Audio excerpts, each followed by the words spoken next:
G'day, alrighty, here is a quick bench and all it's designed to do is take 2 bar stools.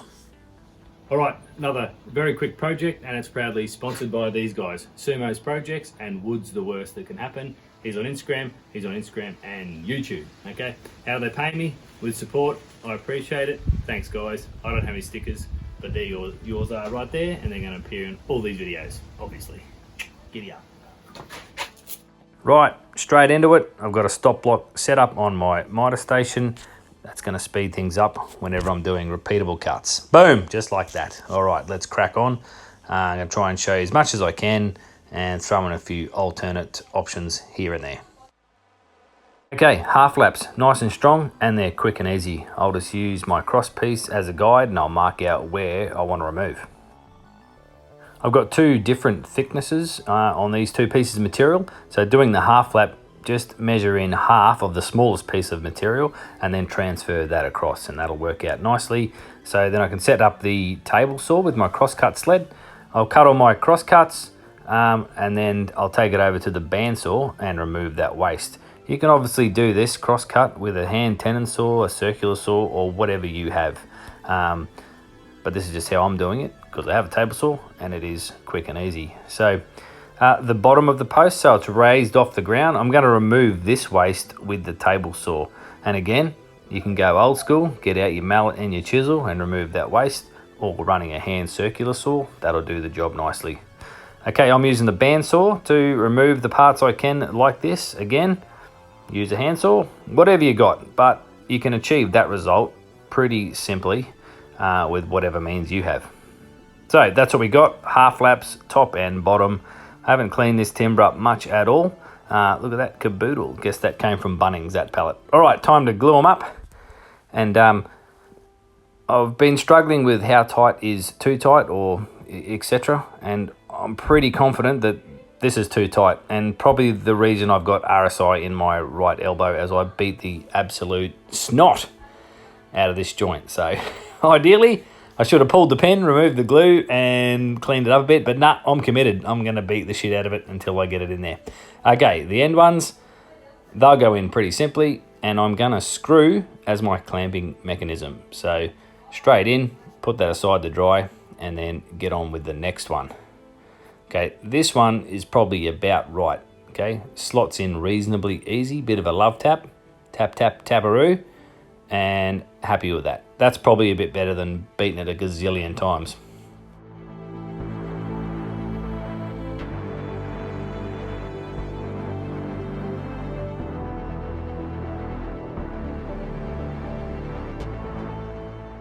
Alrighty, what do we got going on now? Okay, so some bastard has stolen all the long pallets from the back of Bunnings, so I need some long pieces, so I'm going to make my own. Look how dirty these bastards are. I'm not going to clean them up at all.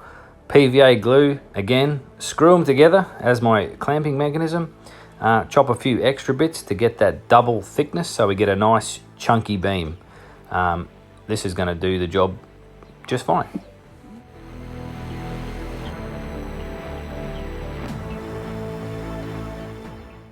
Alrighty, and now I'm going to half lap where I did those half laps. Don't ask me to do the maths on that. Okay, so again, table saw. I'm just going to remove the waste with the table saw. I'm not going to repeat myself. There are other ways to do it. And then again, take it over the bandsaw and remove whatever waste I can get done over there.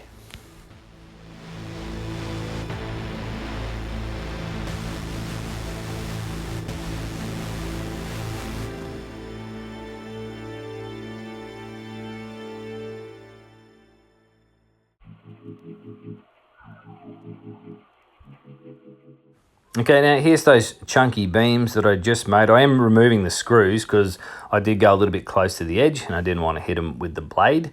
I'm not going to put them back in because the glue is going to do the job. You don't need to clean up the timber. You could just leave it how it was. But I'm just cutting it down to size to match the profile of the legs. So I'll give it a trim on 3 sides. The 3rd side, I'm merely just taking off a bit more of that ugly stuff, so I'll get a nicer painting surface, and it just goes with the flow of this little build. And surprise, doing more half laps. Definitely not as many as James is doing currently on his Mitre Store station. He has 47,000 half laps. So why don't you go and check him out and follow his journey as he builds that Mitre Store. I reckon it's going to look pretty awesome. Anyway, back to this one. So there's all my pieces all half lapped up, ready to rock and roll. It's time to assemble the two end frames with these cross pieces. All we're going to do again is glue and screw, and we've got ourselves the basic frame. And I have refrained from saying check square 1,000 times, but as you can see, it's obviously essential to do. So I've got myself a nice big framing square just to make sure this thing is all Mickey Mouse.